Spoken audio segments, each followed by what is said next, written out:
صلوا علیہ وآلہ۔ صحیح بخاری حدیث نمبر 61۔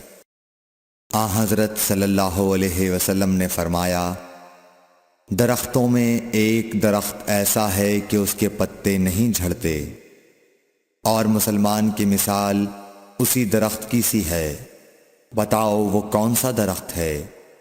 یہ سن کر لوگوں کا خیال جنگل کی طرف دوڑا۔ عبداللہ رضی اللہ تعالی عنہ نے کہا، میرے دل میں آیا کہ وہ کھجور کا درخت ہے، مگر میں اپنی کمسنی کی شرم سے نہ بولا۔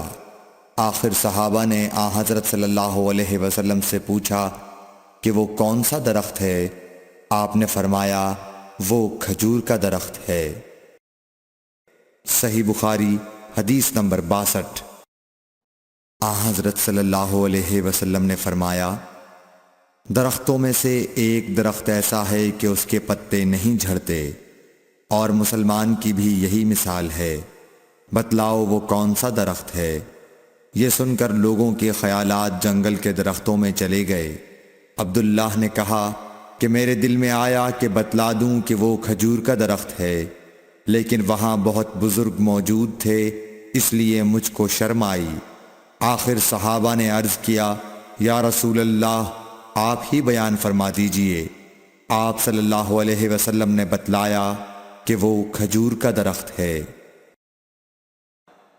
صحیح بخاری حدیث نمبر 63۔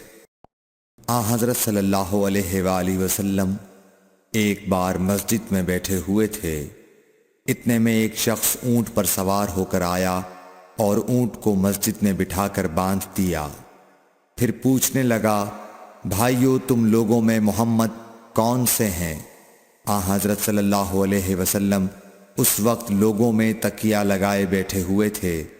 ہم نے کہا، حضرت محمد صلی اللہ علیہ وسلم یہ سفید رنگ والے بزرگ ہیں جو تکیہ لگائے ہوئے تشریف فرما ہیں۔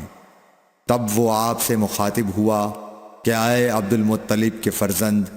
آپ صلی اللہ علیہ وسلم نے فرمایا، کہو میں آپ کی بات سن رہا ہوں۔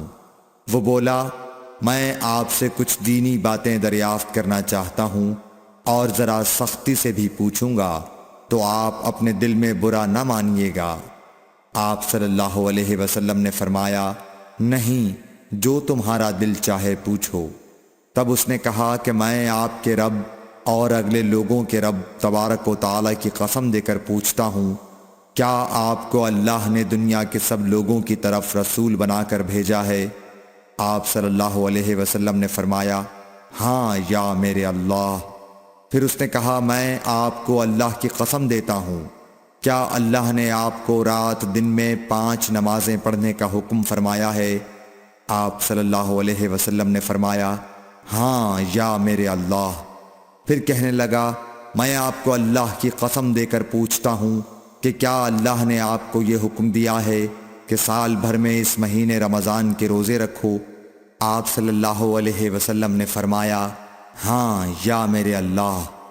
پھر کہنے لگا، میں آپ کو اللہ کی قسم دے کر پوچھتا ہوں کہ کیا اللہ نے آپ کو یہ حکم دیا ہے کہ آپ ہم میں سے جو مالدار لوگ ہیں ان سے زکوٰۃ وصول کر کے ہمارے محتاجوں میں بانٹ دیا کریں؟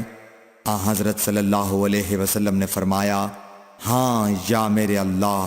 تب وہ شخص کہنے لگا، جو حکم آپ اللہ کے پاس سے لائے ہیں میں ان پر ایمان لایا، اور میں اپنی قوم کے لوگوں کا جو یہاں نہیں آئے ہیں بھیجا ہوا تحقیق حال کے لیے آیا ہوں۔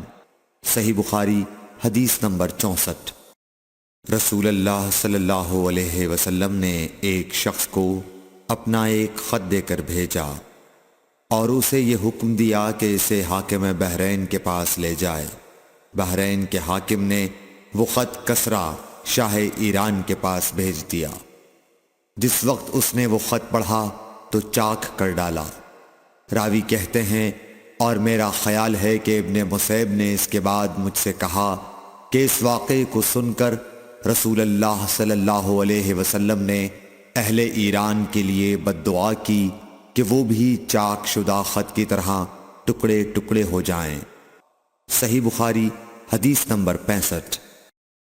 رسول اللہ صلی اللہ علیہ وسلم نے کسی بادشاہ کے نام دعوت اسلام دینے کے لیے ایک خط لکھا یا لکھنے کا ارادہ کیا تو آپ صلی اللہ علیہ وسلم سے کہا گیا کہ وہ بغیر مہر کے خط نہیں پڑھتے، یعنی بے مہر کے خط کو مستند نہیں سمجھتے۔ تب آپ صلی اللہ علیہ وسلم نے چاندی کی انگوٹھی بنوائی جس میں محمد الرسول اللہ کندہ تھا۔ صحیح بخاری حدیث نمبر 66۔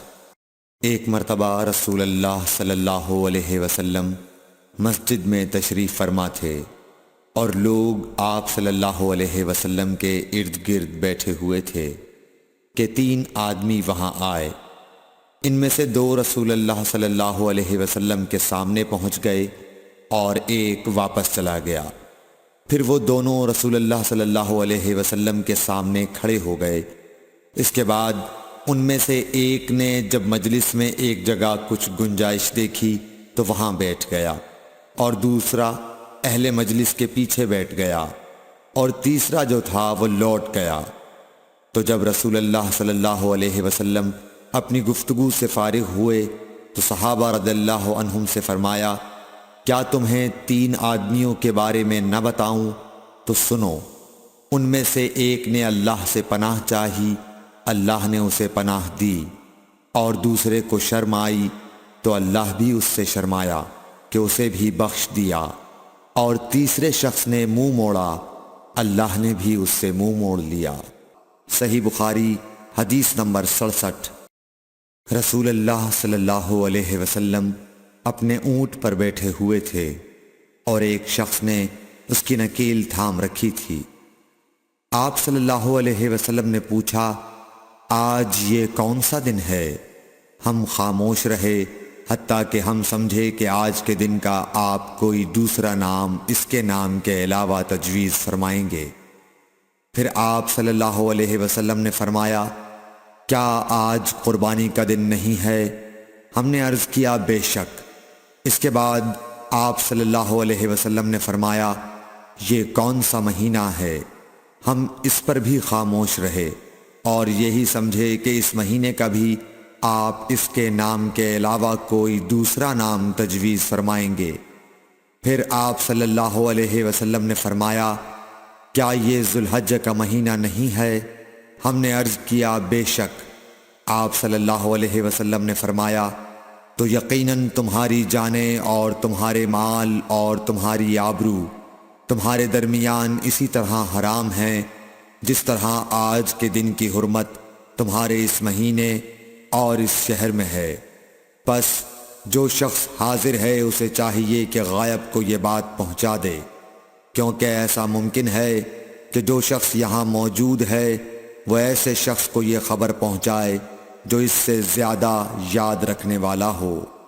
صحیح بخاری حدیث نمبر 68۔ رسول اللہ صلی اللہ علیہ وسلم نے ہمیں نصیحت فرمانے کے لیے کچھ دن مقرر کر دیے تھے، اس ڈر سے کہ کہیں ہم کبھی دخاطر نہ ہو جائیں۔ صحیح بخاری حدیث نمبر 69۔ آپ صلی اللہ علیہ وآلہ وسلم نے فرمایا، آسانی کرو اور سختی نہ کرو، اور خوش کرو اور نفرت نہ دلاؤ۔ صحیح بخاری حدیث نمبر 70۔ عبداللہ ابن مسعود ہر جمعرات کے دن لوگوں کو وعظ سنایا کرتے تھے۔ ایک آدمی نے ان سے کہا، اے ابو عبد الرحمن، میں چاہتا ہوں کہ تم ہمیں ہر روز وعظ سنایا کرو۔